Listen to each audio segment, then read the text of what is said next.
Now, Republicans are increasingly becoming alarmed at President Trump's response to the formal launch of the impeachment inquiry by the Democrats. So he's been tweeting out and saying things like calling the inquiry a coup, as well as calling for the death penalty towards the whistleblower and the people who handed the whistleblower the information on Ukraine, which started the whole thing. So now his increasingly unhinged responses have Republicans in private freaking out. So this is according to an article in Politico. GOP lawmakers and operatives are concerned about what appears to be a lack of urgency from the Trump administration in forming an organized, unified response engine to the Democratic impeachment threat. So now they are citing a veteran Republican operative on this. So now, what's the translation in that? The White House has no idea what they're doing. They have no defense against this. None. Now they continue. There's either a failure to fully appreciate the gravity of the situation or an inability to protect the president like they did his Supreme Court nominees with a centralized war room that has credibility with stakeholders across the party. Now, so that's very important, right? So credibility apparently in short supply because Donald Trump either fired or had resigned anybody in the administration who might have even had a shred of credibility. And of course, you have a lot of defenders, people like Mitt Romney, who, strangely enough, has more credibility. I know, right? I never thought I'd say those words ever, but has more credibility in this issue. Yes, I know. We're talking about Reek here, Reek Romney, who's actually surprisingly come out and said, "Look, if this Ukraine thing is as bad as it looks, that's terrible. That's really bad." And of course, you have Republicans like Bill Weld, who are running a primary against Donald Trump, such as it is, saying things super, super strong and saying, look, if this is what it is, it could be treason. You know what we do to people who commit treason. So there's that. But look, again, this is coming from them not being able to defend him because essentially what he's done, what it's shown in that not transcript but memorandum and whistleblower complaint that we have public now is that Donald Trump clearly broke the law, plain as day, and then said, "Oh no, what are you talking about? It's a perfect call. It's a perfect call. It's only perfect because Zelensky kissed your ass the whole time." But anyway, so now the Republicans are also afraid of defending him on TV. So they can't defend him, in Congress. They also can't defend him on television. In fact, the operative said, quote, "No one wants to look like McCarthy did on 60 Minutes, and right now they'll duck and cover until they're on firmer footing." So McCarthy, of course, it's House Minority Leader Kevin McCarthy, goes on 60 Minutes and can't, he literally just can't come up with a defense at all. Oh no, I didn't even read the thing. I didn't even read the whistleblower complaint. I didn't read this. I didn't read that. I don't know what's going on. Well, you're supposed to be defending Trump. Good job. So he looked like a complete idiot up there. And so everybody, all the Republicans are looking at that and saying, yeah, no, I'm not going to be that guy. No, not at all.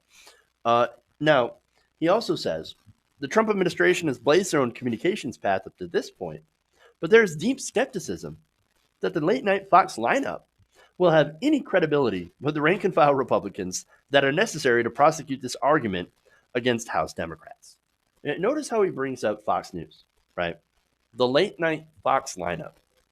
So, look, we know that Donald Trump talks to Fox hosts, talks to Sean Hannity all the time, talks to Lou Dobbs, So there's these Fox hosts that he has regular communications with.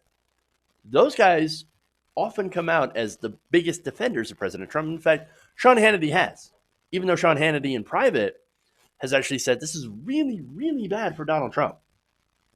So this guy is saying, look, I don't even know if Fox News, if anybody credible on Fox News can come out and defend this. That's how poorly this is going. And look, I talked about how Fox News is having an internal struggle between the opinion wing, the very pro-Trump wing, people like Hannity, and And then you have people like Chris Wallace. Again, these are all Republicans. These are all very conservative people. But even they're like, look, Chris Wallace says, I can't ignore this. This is an actual problem. Andrew Napolitano also says this is a problem. And then you've got Joe DeGenova pushing back on that, calling Napolitano, he's a fool. He's a fool. And then, of course, you have Rudy Giuliani. Just, I don't know. I don't know what he's out there doing. Nobody can tell what he's actually doing at all. So, not only that, but look, because you have no defenses here, he has no defense. You've got Republicans in the Senate saying that right now, that if there was a secret tally that was held today for impeachment, 35 of them would vote to impeach. Not 35 out of 100, 35 out of 53. That's how many Republicans are in the Senate. 35. That's over half the caucus. Gone. But, like I said, only if it were private, not public. So that's an important distinction, right? So this shows that they're kind of in complete and utter chaos. And that's what this operative is saying and pointing out. We have no way of fighting against this narrative because it's so incredibly clear that Trump asked for favors from a foreign government. It's right there in the memo, right there in the whistleblower complaint. So they're scrambling, refusing to go on TV. Giuliani having a meltdown. We don't know what he's doing, incriminating himself and Donald Trump on live television. It sure is a spectacle. That said, the GOP operative said this. He offered a suggestion. He said, the case needs to be made that today's Democratic Party and their allies in the media, of course, have planned this since Election Day 2016, and they would be moving to impeach any Republican president under any circumstances. A hesitation to confront this threat with full force is forever waving a white flag. Unlike the Mueller report, this is a political battle, not a legal one. They need rapid response and credible, respected Republican voices, and they needed both yesterday. So that's the Republican plan right there. Or at least that's what this operative says should be the Republican plan.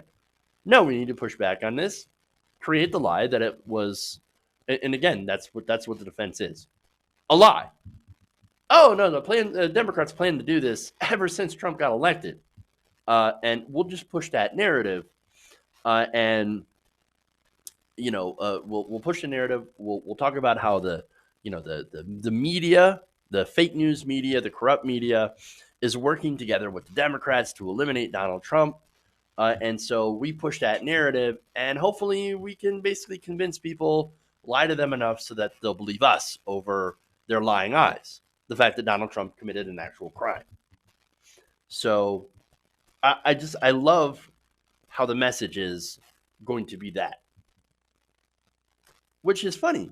Again, Nancy Pelosi fought really hard against impeaching Donald Trump. It took centrist Democrats in Republican states and this Ukraine thing, right?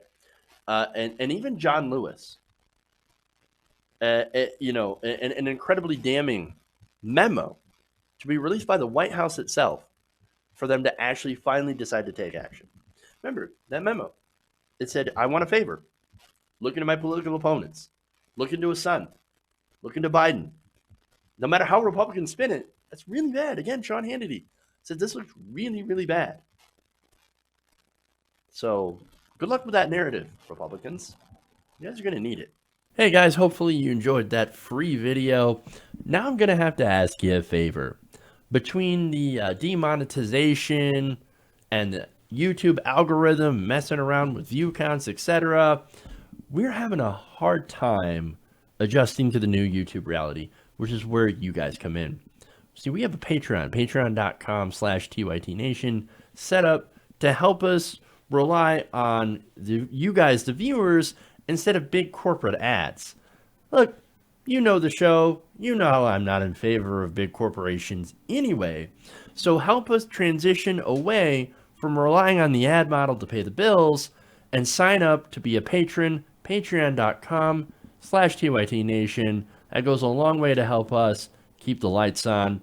and you guys will know that you're supporting independent progressive media.